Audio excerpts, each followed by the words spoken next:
ইয়া মনে করে, দুর্বল মনে করে। হ্যাঁ, আমার স্বামী একটা পুরুষ, 3টা 4টা থাকবে, সমস্যা কি?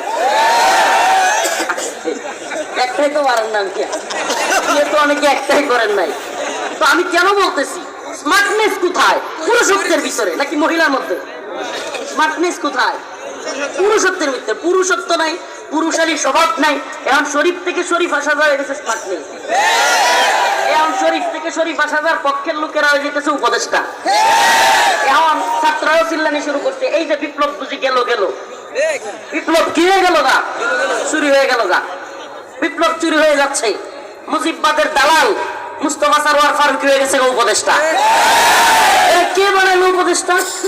লজ্জা শরমের মাথা মুতা খাইছে। এই ডক্টর ইউনূস সাহেব বলে নাই যে আপনারা যদি ভুল হয় আমাকে ধরায় দিবেন? তো আমরা তো বলতেছি আপনাকে এই উপদেশটাকে বাতিল করুন, করতেছেন না কেন? এই উপদেশটাকে কোন দল চাচ্ছে না, কোন দলের লোক চাচ্ছে না, ইসলামপন্থীরা চাচ্ছে না। এই লোকটা আহমদ শফি রাহিমাহুল্লাহকে তেতুল হুজুর বলেছে এই ফারুকী, এই ভণ্ড, বদমাশ, শাপলা চত্বরে আমাদের ভাইদেরকে গুলি করে মারছে। এই বদমাশ ফেসবুকে স্ট্যাটাস দিছে শাপলা জঞ্জাল মুক্ত। এই বদমাশ ট্রান্সজেন্ডারের পক্ষে, সমকামিতার পক্ষে, নাউজুবিল্লাহ।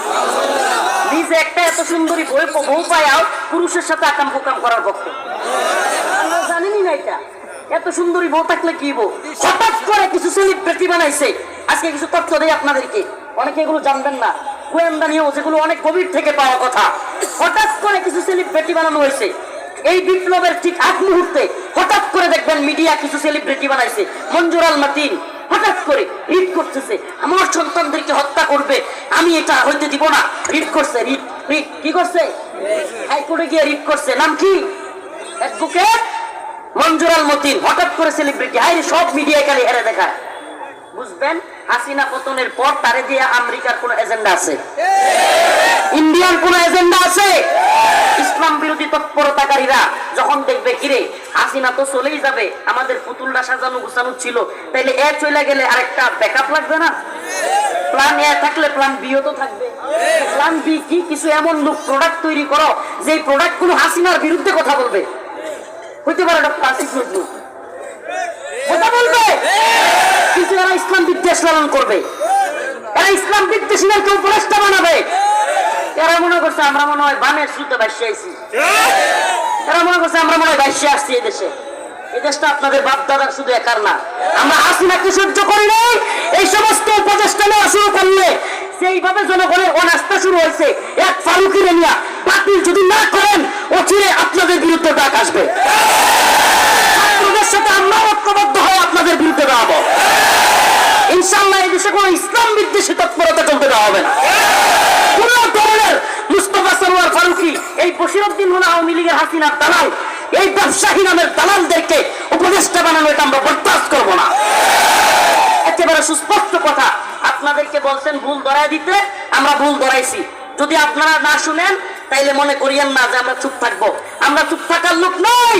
হাসিনা কারাগারে নিয়েছে, রিমান্ডে নিয়েছে, আপনারাও নিবেন। তুরাই শেয়ার করে টাইম না এগুলো রাখবেন, এগুলো পড়ুয়া করে আমরা চলি না। আমাদেরকে অবশ্যই অবশ্যই এদেশে ইসলামের বিরুদ্ধে অবস্থান নিবেন না, ইসলাম বিরোধী কোন লোককে ক্ষমতায় আনবেন না, এই কথা আমাদেরকে দিতে হবে। না দিলে আপনাদের বিরুদ্ধে আমরা দাঁড়াবো। কথা একবারে পরিষ্কার, কথা কোনো ঘোড়ায় কাছায় কোনো কথা নাই। যাই আওয়ামী লীগের এত বড় জুলুম যারা করেছে, এদেশে কোন খারাপ কাজ আওয়ামী লীগ করে না আমাকে বলেন? এই বউয়ের স্ত্রীকে স্বামীর সামনে ধর্ষণ করেছে এমসি কলেজে সিলেটে, কারা করছে? আওয়ামী লীগ। ছোট্ট ছোট্ট ছাত্রদেরকে গুলি করে মেরেছে, অসংখ্য ছাত্রদেরকে মাদ্রাসা স্কুলে তারা মেরেছে। আমাকে বলেন 100 আমাদের বোনকে ধর্ষণ করে জাহাঙ্গীরনগর বিশ্ববিদ্যালয়, তারপরে মিষ্টি বিতরণ করেছে মানিক, এই কোন দলের লোক ছিল? আমাকে বলেন আবরার ফাহাদকে ভারতের বিরুদ্ধে কথা বলার কারণে আমার ভাই আবরার ফাহাদকে পিটায় কারা হত্যা করেছে? এত কিছু করেছে।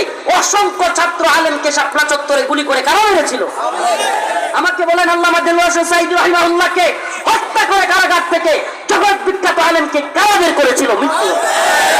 আমাকে বলেন এই যে এত মার, এত আক্রমণ, এত কিছুর পরে এখনো কিছু নেতা দেখি এই দল ওই দল, এরা আওয়ামী লীগকে নিষিদ্ধ করা যাবে না, এই করা যাবে না, সেই করা যাবে না। এত উদারতা, এই উদারতা আওয়ামী প্রীতি, এগুলো বাংলার জনগণ পছন্দ করবে না। আমি আগেও বলেছি, এখনো বলতেছি, কিন্তু আওয়ামী প্রীতি এবং ভারত প্রীতি এটা সহ্য করবে না। এই দেশটাকে সবচাইতে বেশি ক্ষতিগ্রস্ত করেছে এই ভারত, এই দেশটাকে সবচাইতে বেশি পণ্য করে দিয়েছে এই ভারত। আমরা কি করলাম না, আমরা কি করলাম না বলেন? ট্রানজিট দিয়েছি, দিছি কি দেই নাই? ট্রানজিট দিছে, মোংলা বন্দর দিছে, আমরুপালি আমও দিছে, ইলিশ দিল, সব দিল। দিন শেষে আমরা কি পাইলাম? কাঁটাতারের বেড়ায় আমাদের লাশ। যদি আপনার কষ্ট লাগে যে হুজুর এসব কথা বলেন, আমি বলি রাষ্ট্র রাজনীতি দেশের পরিস্থিতি এটাই যদি আলেমরা না বলে, বলবে কি জাহেলরা? বলবে কি জাহেলরা? আমাদের ভারত সীমান্তে যেইভাবে আমাদের মুসলিমদেরকে হত্যা করা হয়েছে, এরপরে ভারত আমাদের কিভাবে বন্ধু হইতে পারে? ভারত আমাদের বন্ধুরা শত্রু, ভারত শত্রু। এটা যে জাতি বুঝবে না, এই জাতি জীবন বর মার খাবে। আপনি কি মনে করছেন হাসিনা গেছে গা, ভারতীয় আধিপত্যবাদ শেষ?